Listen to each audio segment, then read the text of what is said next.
Faith-Forward Media. This is Healthcare Musings. I'm Dr. Hesham Hasabala. Welcome, everybody, to Healthcare Musings. Happy to have you with me. I am delighted to have Dr. Matt Hoffman. He is the founder and author and the main cool guy behind the PulmCCM Substack. I am wearing my PulmCCM. Let me turn the camera here. I'm wearing my PulmCCM shirt. See, I'm a founding member of this fantastic Substack. It's a fantastic Substack. I definitely recommend everyone to subscribe. I'm a founding member. It's a fantastic resource. Dr. Hoffman breaks down all this evidence-based medicine and explains studies and statistics in a way that we can understand it and how we can apply it in our critical care practice. So very happy to have him on the show. Dr. Hoffman, welcome to Healthcare Musings.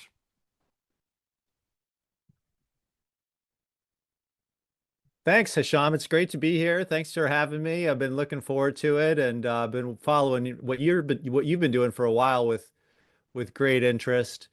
Um, and before we forget, I just want to say to anyone listening, please check out Dr. Heshabala's piece on sensible medicine, which I just read yesterday. It was deeply moving and a great example of what I try to do. I think we all need to do more is show the kind of the human side of ourselves as doctors. And I just want to credit you for that and say thanks for writing a great piece.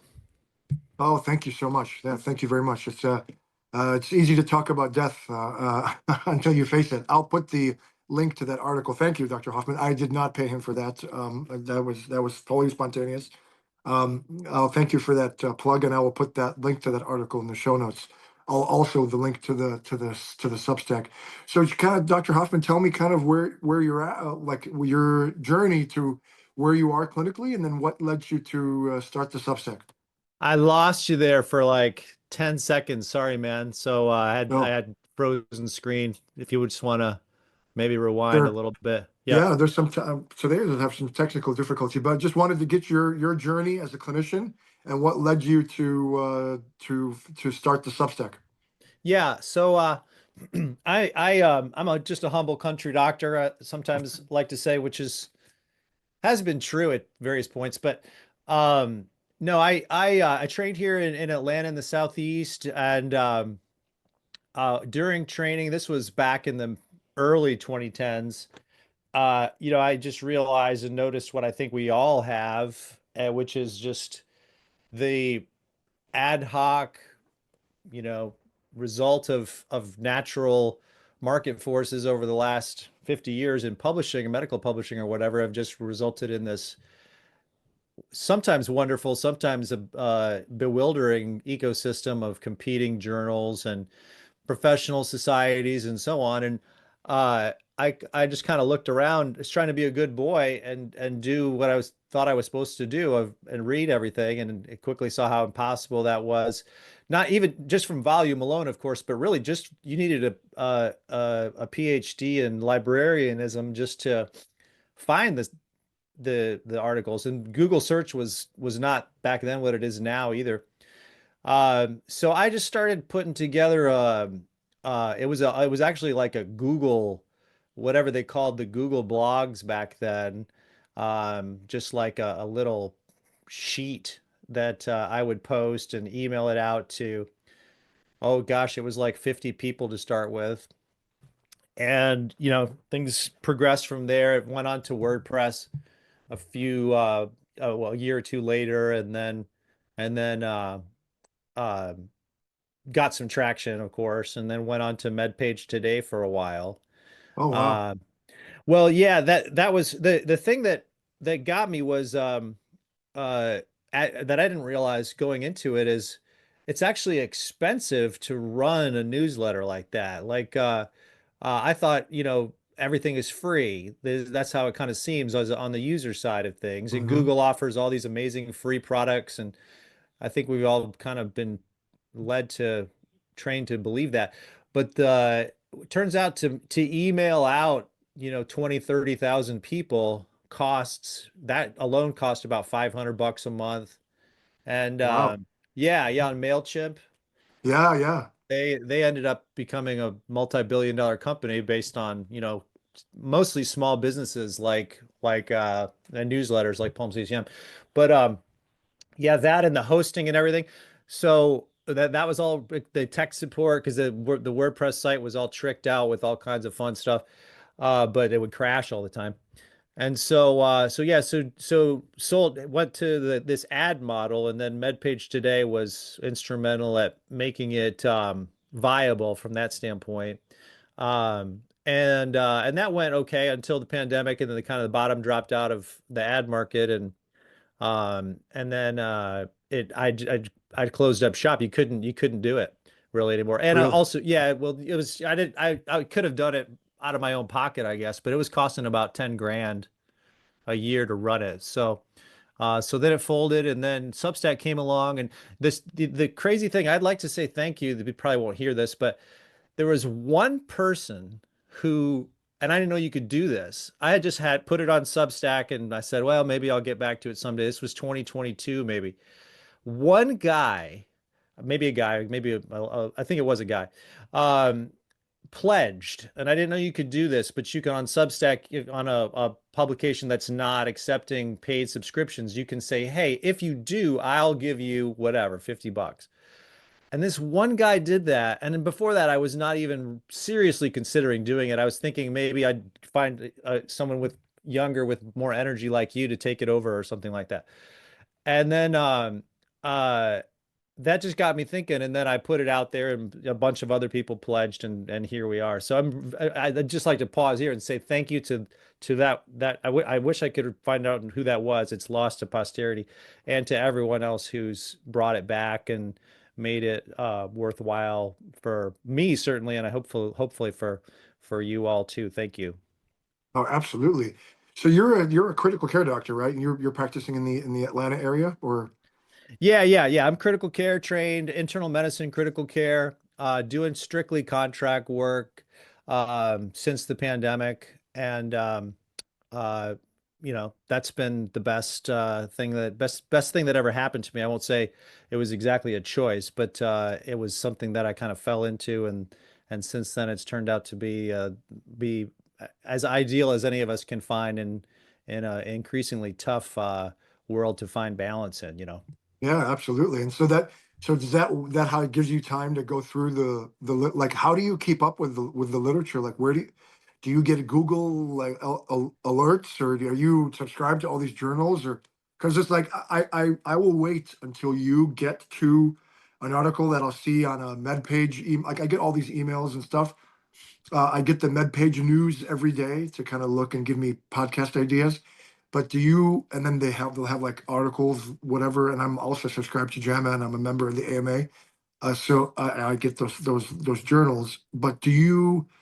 And so I'll just wait until you comment on it, and then and then I go from there because your perspective is helpful. You parse out the statistics, you kind of put it in perspective, and then I can comment on it as far as what does this literature mean to me as a practicing intensivist. How does your workflow go? It's really evolved over the I guess decade and a half now, but I do all the things that you said. I mean, it's really uh a process of kind of ADD or ADHD, of just being very like a little mouse going around and exploring every little piece of cheese.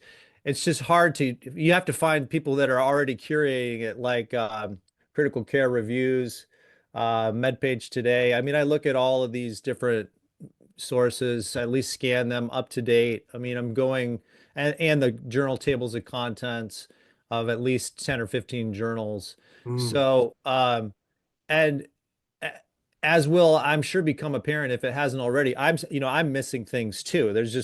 It's just crazy.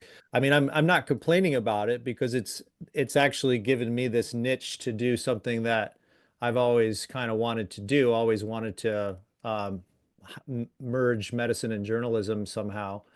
And so it's a, a feature, not a bug in a way for me, But yeah, it's even I'm doing it as a part-time job and I can't keep up with everything. But basically, to answer your question, I just sniff around until I see something that it looks like I think a bunch of people would want to know about, and then I dig in. And then everything else that I can't really get to, I try to put into those, just like a little curated list, basically.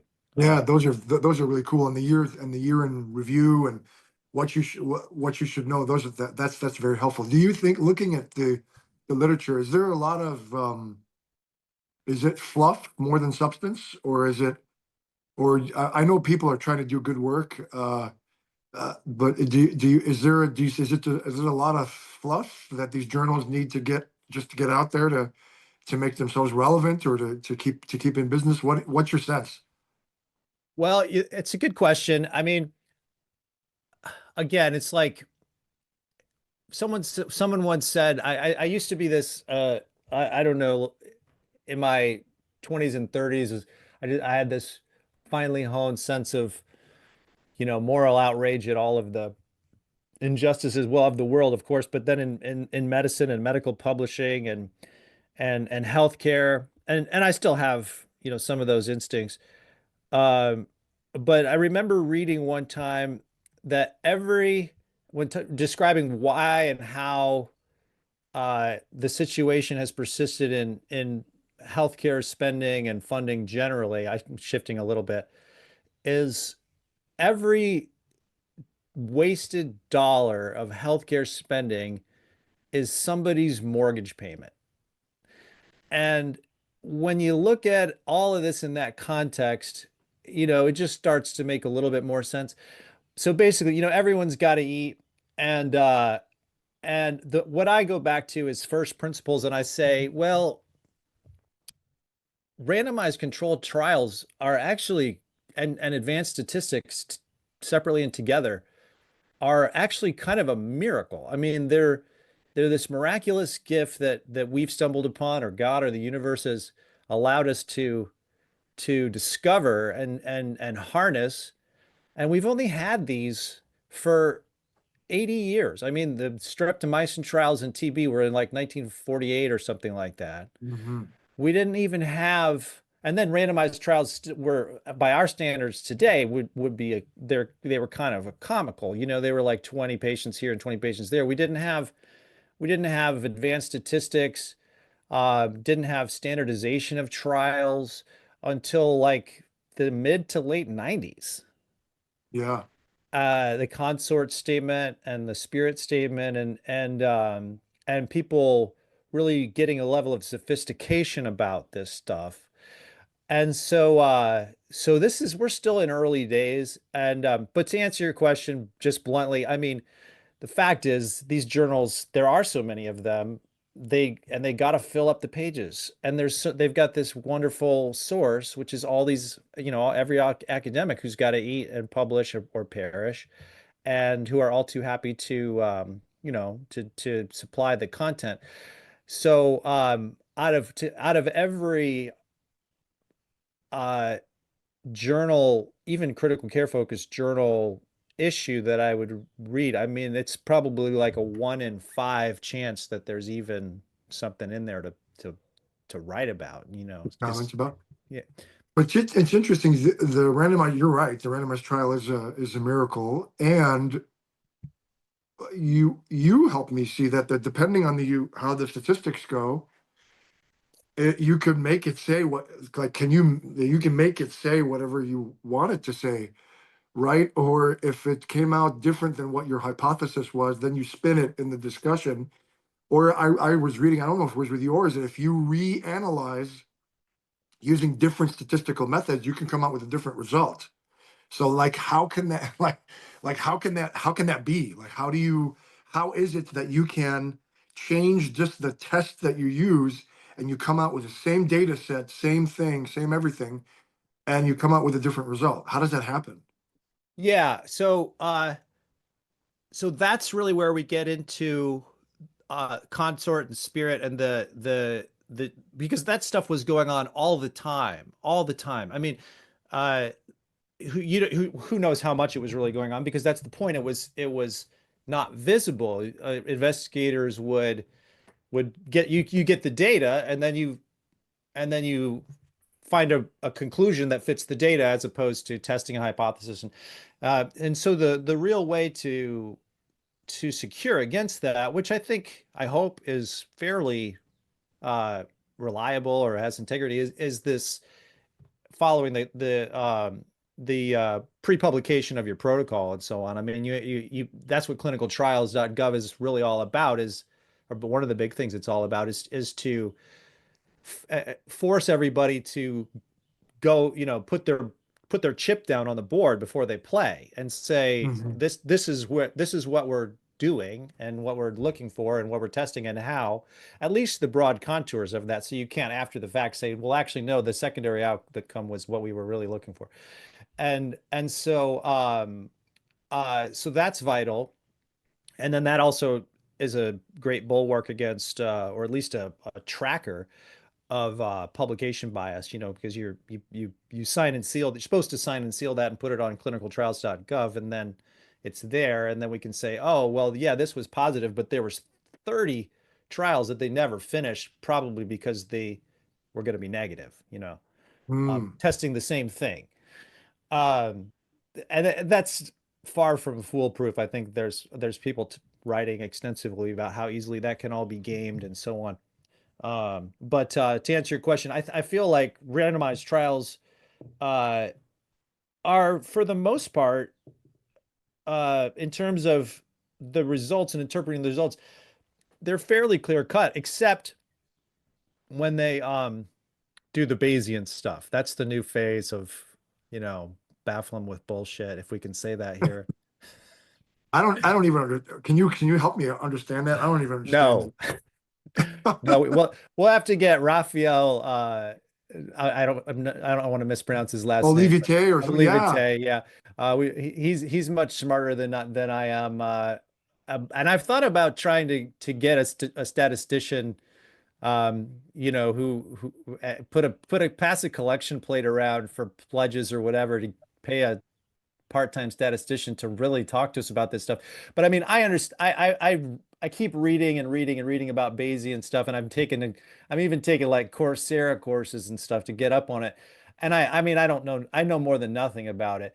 But what I know is that it's designed to be iterative and to not have the constraints of a set population size, and this is our power calculation, and this is how many people we're going to enroll. It's set, they're designed to not explicitly to not have that.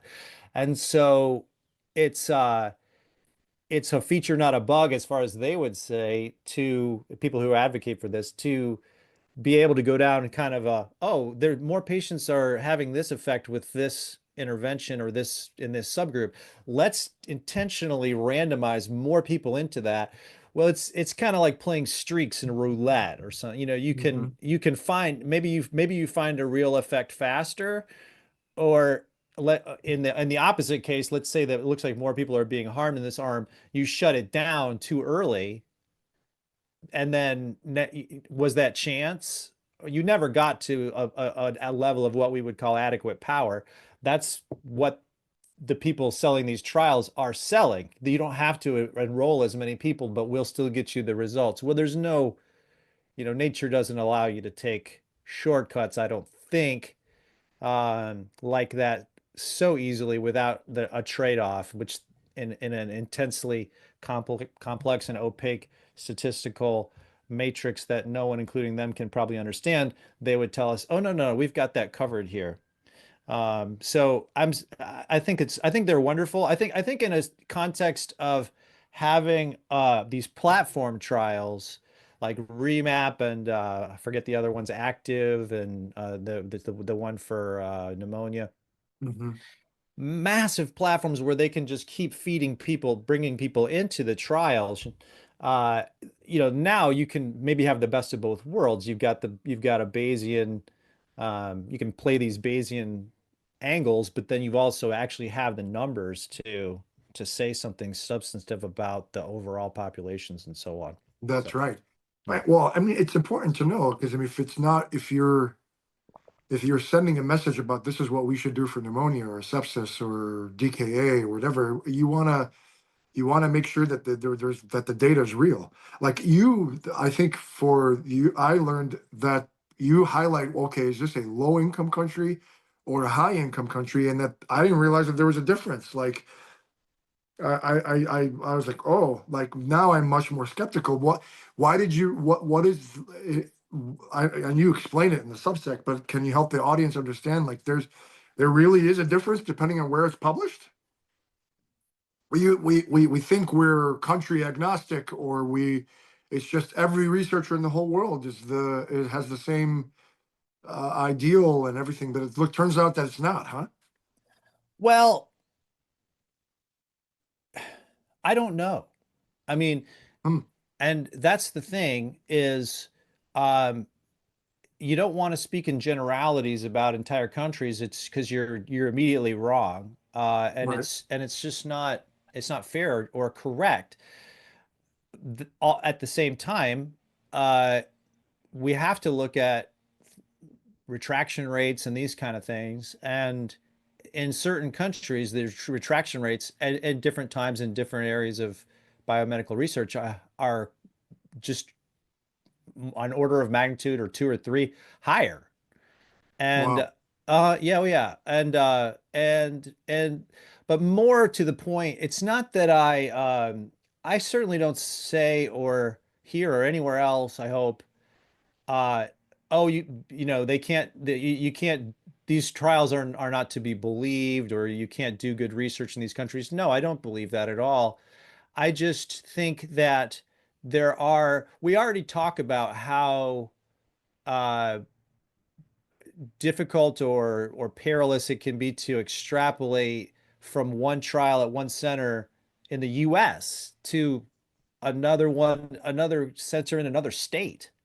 And so to say, well, this was a positive trial in Iran or in sub-Saharan Africa or Saudi Arabia, I just don't know enough about those health systems to say whether it would be or not. And so I think that, and the truth is, those trials, for whatever reason, do tend to seem to be positive more often. In other words, for example, in the that melatonin review that we did earlier, Yeah. it was something like, yeah, melatonin works basically to reduce delirium, or and then you look and like I don't I you can look back, but I mean it was like 75% of the studies were, and almost all of the positive, virtually all of the positive studies were in other countries. And so I just, for me, I think just knowing that, whatever you ascribe the cause to is important. For all of us to at least um, notice that. And I got the idea from someone else who did that kind of a stratified meta-analysis like that in, I believe, Chest or somewhere else. And I said, it just made me go, whoa. And then I just, anyone can run these meta-analyses if you're OCD enough and have enough Yeah, I time was on your I was hands. gonna say, like, can you go meta-analysis online and do you just enter the data that they publish in the paper and then run your own, like, multiple paper? You just collate all that data and just plug it into this calculator on meta-analysis online, or there has to be more. Is it as easy as that? Surprisingly, yes. I mean, there's a lot more to it. I mean, I have a textbook on it that I, certainly haven't made it through. But if all the trials are really well done and are testing the same thing, in that perfect scenario, which never happens, yeah, you can just pool all the, pretty much just pool all the data. There's a lot of other, there's uh, a whole statistical formula that's underlying that you have to kind of believe in.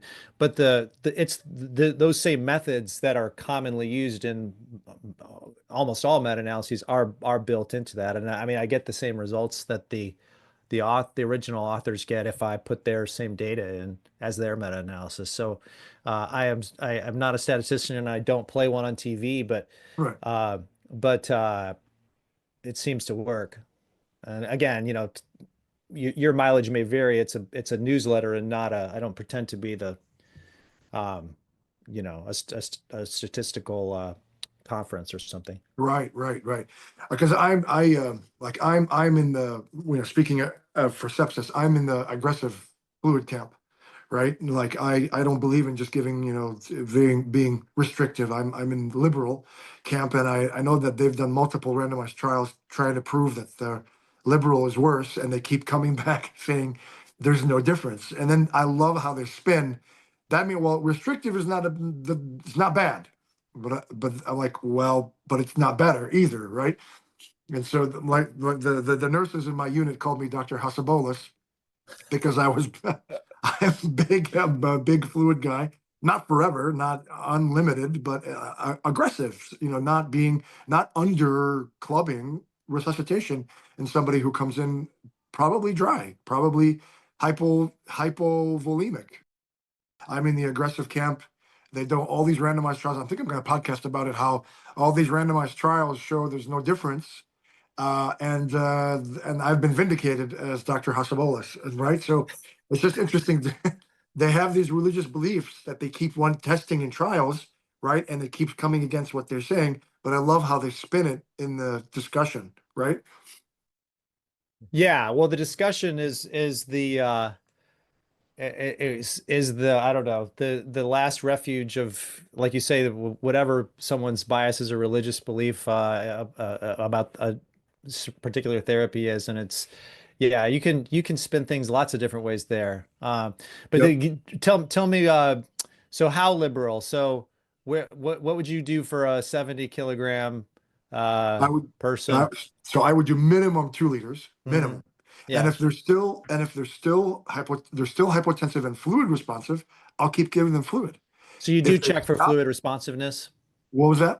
You do check for fluid responsiveness I somehow, mean, or I really look at, maybe like pulse pressure variation. yeah, Does the blood pressure respond? Does the heart rate respond? The urine output, right? Those just kind of things. physiology stuff. Yeah, Physiology. And if they continue to be responsive, I keep giving fluid. If they yeah, don't, I stop, right? yeah, And I'm okay with giving vasopressors early, right? So you don't let them be hypotensive for hours and hours. You just they can be simultaneous. But giving somebody who's been vomiting or diarrhea or not been eating or febrile, and all COVID patients, a ton of them came in like that, right? And we give them a cup of coffee over an hour, and we think, oh wow, they're not responsive. Well, because like we don't do that for our own selves. When I was training for the marathon a long time ago, right, I would run 3 miles and down a liter of Gatorade, and then run yeah. another and down a liter. We don't do that for ourselves, but then we do it to our patients and pat ourselves on the back when we say we gave them a cup of coffee. Literally, 250 cc's is a cup of coffee over an hour. What are we Yeah. doing? Right. When you put it that way, it seems a little bit absurd. Yeah. Well, that's what it is. I mean, when I was giving the sepsis lectures in my hospital, I literally got a milk carton and I put it on the podium, and I said, "This is a 250 cc bolus." And the visual is powerful, right? Because Hmm. when they order it and they just say, "Let's give 250 cc's," because they're so afraid of whatever, I'm like, "This is what you're giving," and not only that, you're giving it over an hour. And then an 8 ounce cup of coffee. That's what a 250 cc bolus is. That's Wow. not what we do, right? And then I had it. I had a cup of. I have a milk carton. I had a 20 ounce bottle, and I had a liter Gatorade. I said, "What would you choose for yourself?" Wow. And everyone points to the liter. Well, why are we skimping on our patients? It's not forever. It's not unlimited, Yeah. but that's kind of and so I almost want to do like a meta analysis online and see, get all those randomized trials and see, is there really a difference between liberal and restrictive, so that I can just say, Dr. Hasabolis has been vindicated. It's pretty fun to do. It takes some time, but you do feel like you're and some people would say we shouldn't do that, leave it to the experts. And obviously if I followed that advice, I probably wouldn't have started any of this. But it's kind of fun to at least plug this stuff in and then and see what you get. There are some caveats. I mean, if the trials are heterogeneous, then you're gonna, you're probably just gonna be wasting your time. But if they're very close, you know, studying the same kind of outcomes and that kind of thing, then it can be pretty illuminating, I think. Yeah, yeah, absolutely. So just before we go, are there any things that you've seen that are truly practice changing, or that have made you, that have changed your practice, or is it basically have we been doing it right all along? Gosh, I think it's going to be, I think that that question is going to be answered if it's ever answered in 50 years, looking at Yeah, how medicine changes and these paradigms shift. And it's often something that we didn't even realize or think about. Um, but I'll tell you one thing that I think is massively, I don't know if it's practice changing, but it's the practice of medicine changing and the experience of it changing is this discovery of so-called cognitive motor dissociation or covert consciousness. right, I mean, it's early. There's no reason to start making proclamations of whatever, but it's a big deal. I mean, it's a big deal. It may or may not be even be a big deal on the patient side. I don't know. That remains to be seen. But I think it's a big deal for us hmm to know that we were and are often wrong in just assuming that people are just rocks or what have right, you.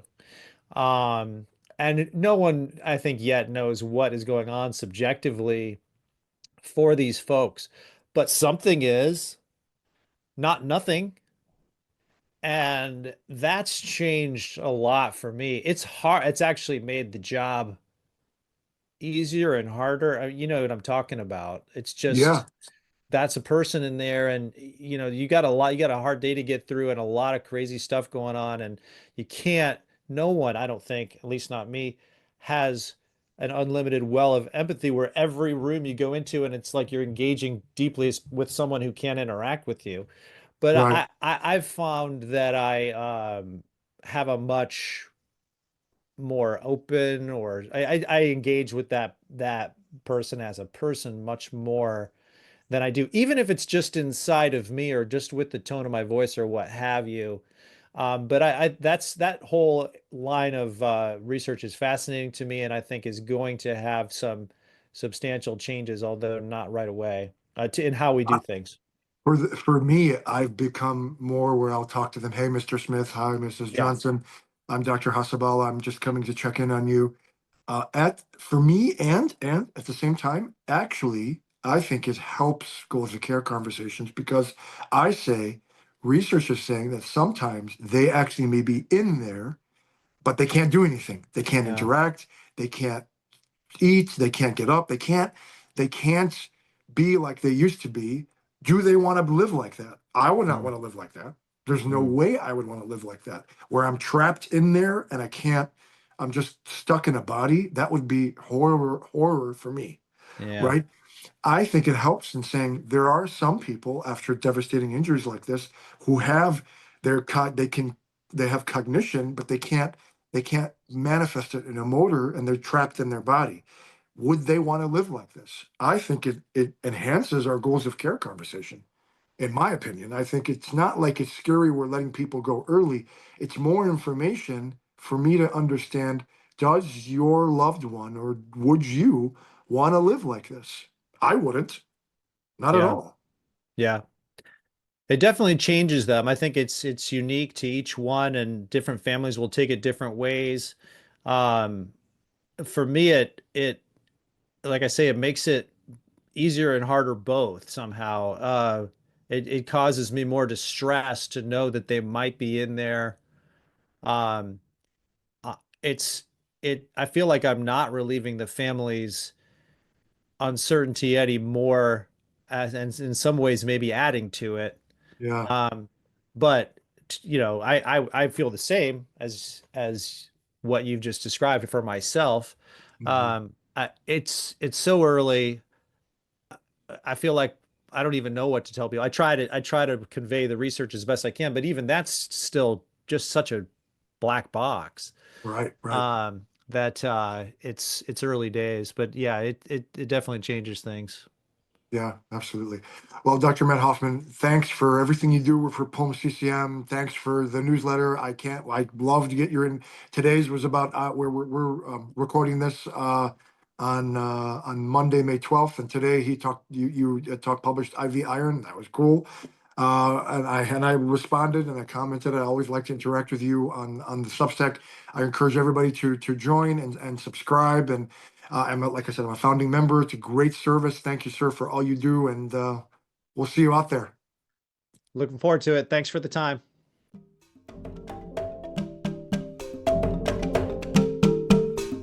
Thank you for listening.